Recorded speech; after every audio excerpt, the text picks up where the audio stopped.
Hello gamer, it is already February, and it feels like we just rounded off 2023 yesterday, and what a historical year it was for gaming, both in a positive and negative sense.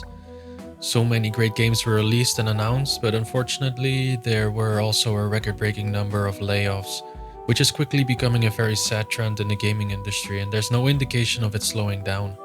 So I sincerely hope that we can look back at the end of this year and see that it at least initiated some resemblance of a U-turn. Nevertheless, with this video I want to celebrate gaming and its developers. We do this by focusing on some indie titles that stood out to me during this year's Steam Next Fest, where hundreds if not thousands of demos are made available for us to play. It's an overwhelming amount of games, so of course we cannot play them all, and with this list I hope I can direct you to some titles that are engaging and fun to play. Whether you love cozy survival games, frantic shooters, or narrative-led experiences, I hope there's something for everyone in this list. For all the new people watching, a sincere welcome to my channel, and if you see anything you like, be sure to wishlist it on Steam, as this really helps the developers out. Now let's get right into it.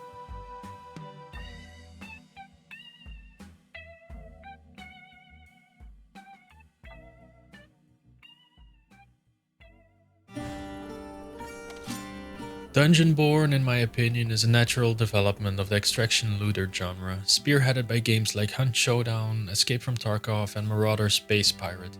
Clearly inspired by the likes of Dark and Darker, which was playtested at certain points throughout last year, Dungeonborne is a game where you enter a map, fight AI monsters, and play your enemies in order to find as much loot as you can carry and exit the map through magical portals.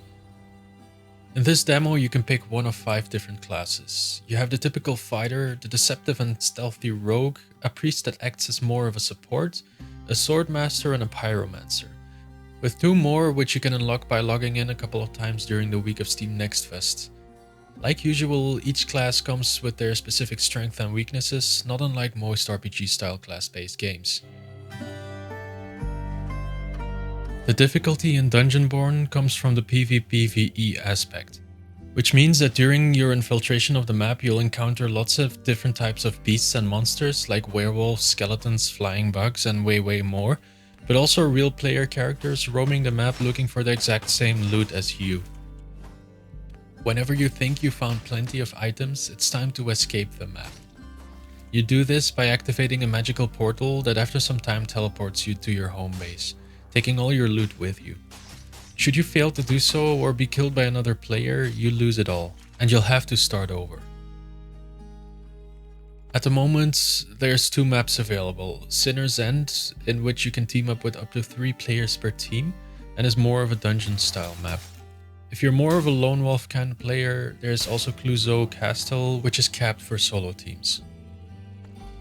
Dungeonborne does not have a release date as of yet, but be sure to keep an eye on this if you enjoy this style of hardcore multiplayer experience.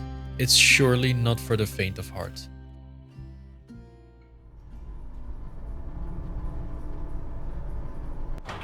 Look, I'm a massive Metal Gear Solid fan. I obsessed over it for years, which is a story for another time. The reason I disclose this is because anytime any game looks anything like Metal Gear Solid, I get excited and I can't help it.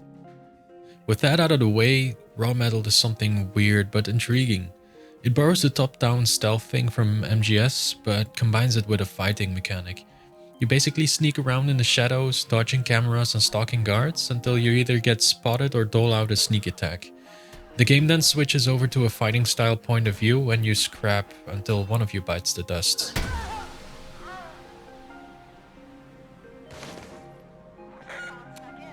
Raw Metal is structured very much like a dungeon crawler.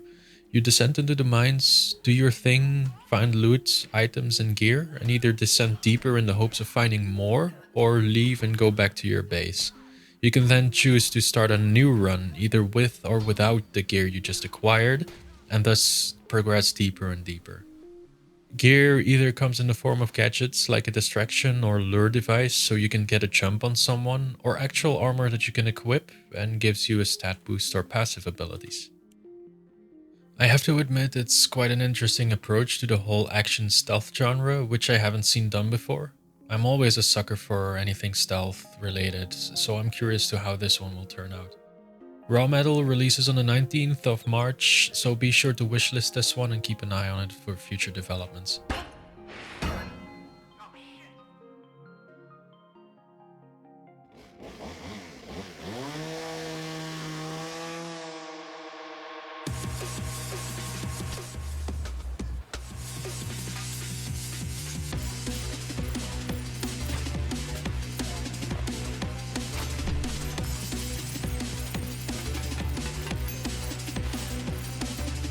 If you're looking for a fun 2D platform adventure, then Pepper Grinder might be right down your alley.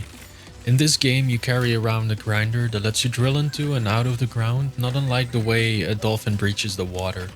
The way it combines classic platforming with this new movement style sets up a variety of clever puzzles to tackle in quite a unique way compared to other 2D adventures.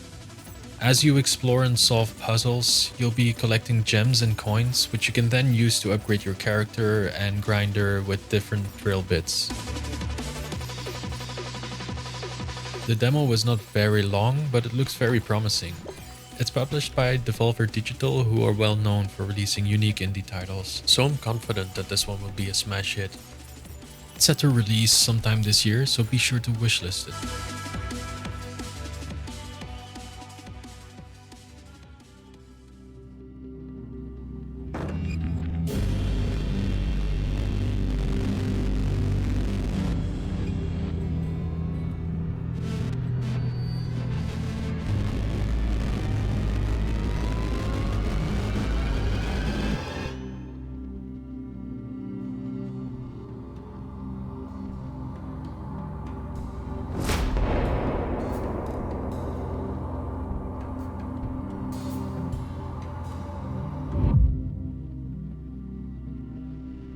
Children of the Sun is a special one, with a very distinctive art style and setup.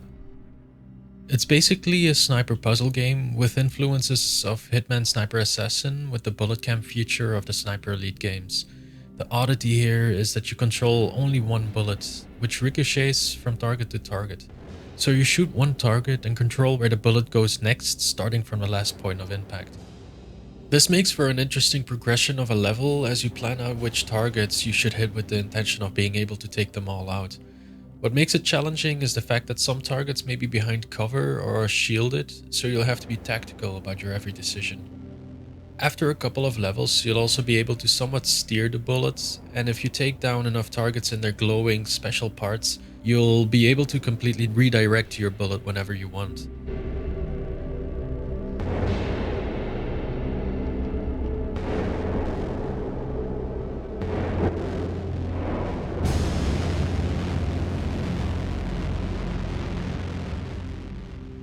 It's definitely an interesting game with a very distinct stylized art direction, which made it stand out to me.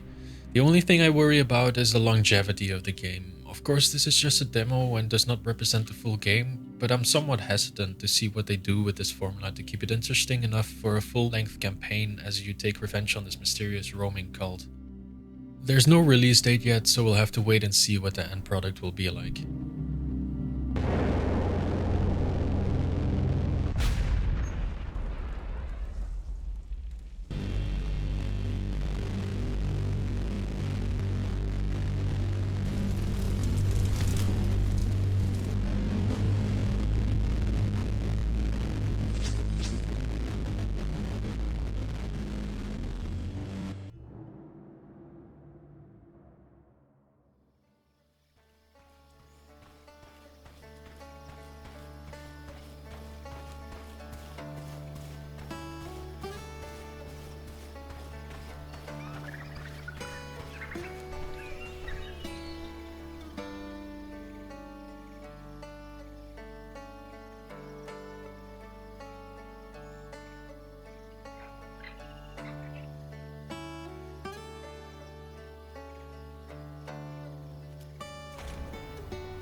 Now flip that sucker sunny side up and hop in.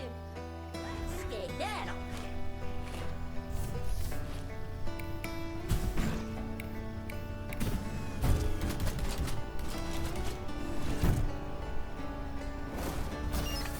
The survival genre is having another renaissance after an incredible successful decade of having hit after hit.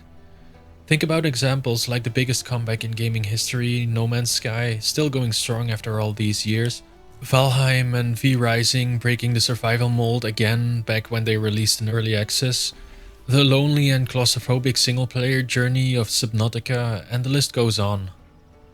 You'd think that the survival genre's popularity would slowly start to wean off, because I mean, what else can you do with the genre? But then, of course, Palworld steps into the ring and conquers the world with currently over 19 million players worldwide and refuses to slow down, meaning that after all these years, gamers are still craving a good survival experience with a creative twist. Lightyear Frontier is one to keep an eye on. It's a peaceful open-world survival game where, like usual, you roam around an alien landscape, gathering resources and building your little homestead. Except the twist here is you do all this in a large pilotable mech. Let's be honest, mechs are awesome, and using one for survival even more so. The amount of possibilities it creates within this genre are second to none.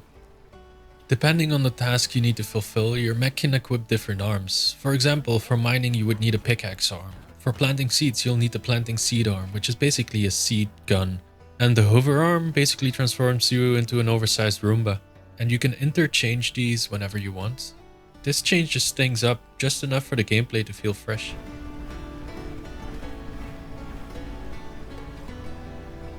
It's obvious that this wouldn't be a half-decent mech game if you wouldn't have the possibility to customize your metal hoverbot. You can change the color of every part of your mech, and you can also upgrade its stats in order to make it more powerful, be able to mine harder materials, and make it just more efficient in all kinds of tasks specific to survival and building.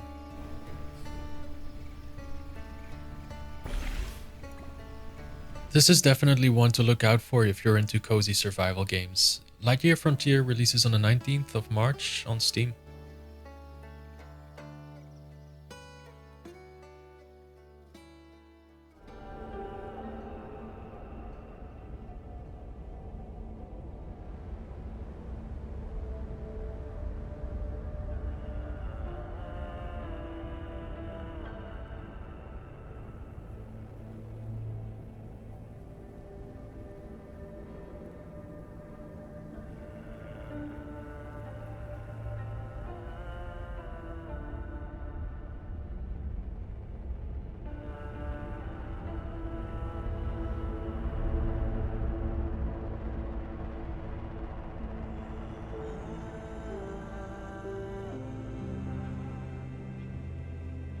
This is one I've been following since it was announced exactly 1 year ago during PlayStation's State of Play presentation.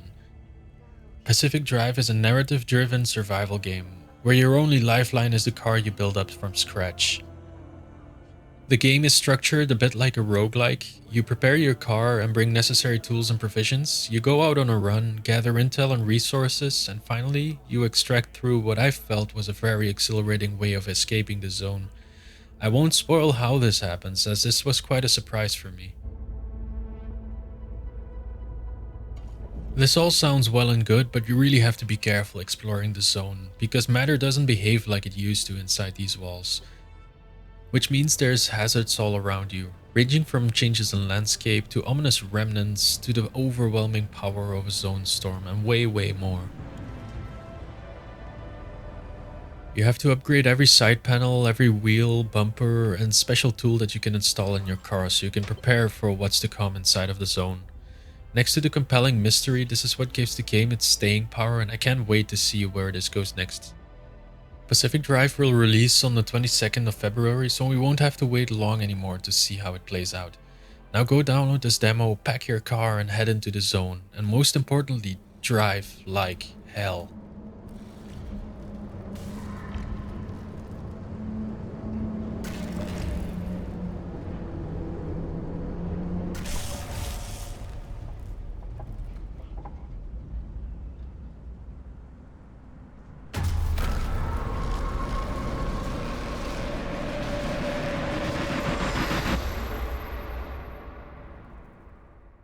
Holy fuck. This one is unbelievable.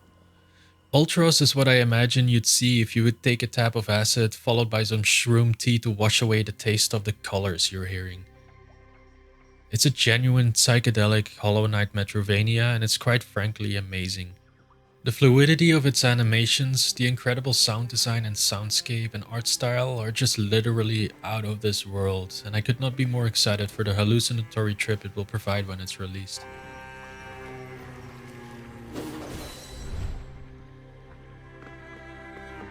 Ultros is a Metroidvania pur sang. You run around the 2D world, defeat enemies, and progress certain barriers by acquiring certain items and upgrades. Uniquely, killing enemies reveals their entrails, which you can then eat to heal up or gain specific stat points, in the form of nutrition, which you can then spend to upgrade your character with new abilities and combat moves. This is something I haven't seen in a Metroidvania style game, making it feel quite fresh to me.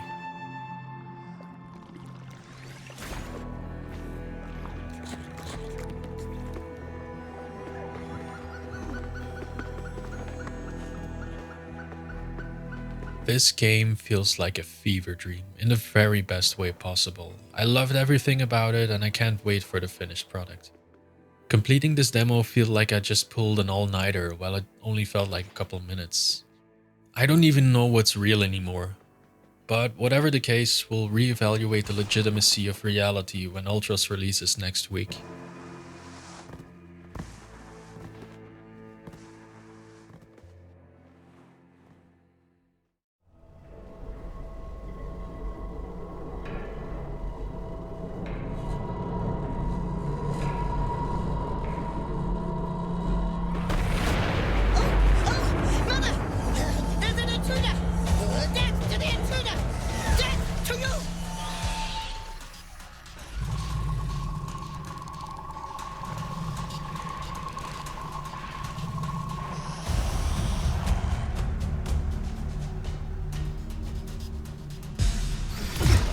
I've had my eyes on the mysterious action horror game Luna Abyss ever since it was announced back in the summer of 2022. The first thing that stood out to me was its dark art style with a primarily red and black color palette, which is right down my alley. Now it's a year and a half later and I finally got the chance to play its demo, after missing the opportunity to play the beta last July. While the demo is not very long, it gives a taste of what we can expect in the full build, and there's a lot to be excited about.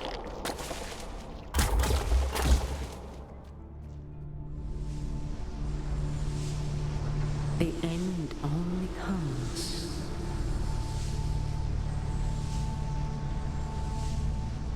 You say stop.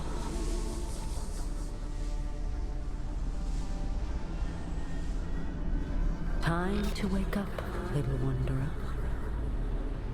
In Luna Abyss, you play as a prisoner who, after waking up in a centuries-old ruins on an abandoned mimic moon, is tasked with recovering some kind of lost technology in order to uncover what happened to the colony that used to inhabit this strange world. Along for the ride is the artificial prison guard called Aelin to guide you through this derelict but hostile megastructure. Luna Abyss gave me flashbacks of the stressful but immensely satisfying times I had with Returnal, a similar sci-fi roguelike action game that started out as a PlayStation 5 exclusive launch title, but ended up being released on PC exactly 1 year ago. It has the same style of bullet hell action and quick on your feet thinking. You'll be platforming, fighting all kinds of cosmic horrors, and exploring Luna as you discover your role in this mysterious abyssal void.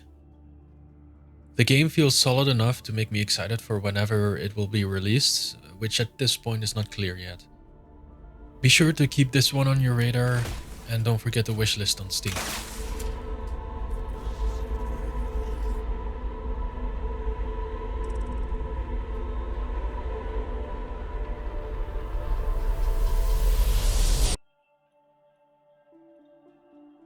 Thanks for watching, guys. That's about all we have time for. I hope it sparked some interest in some of you for any of these games, and if so, be sure to tell me in the comments below so we can get a conversation going. If anyone has recommendations for me, don't hesitate to let me know.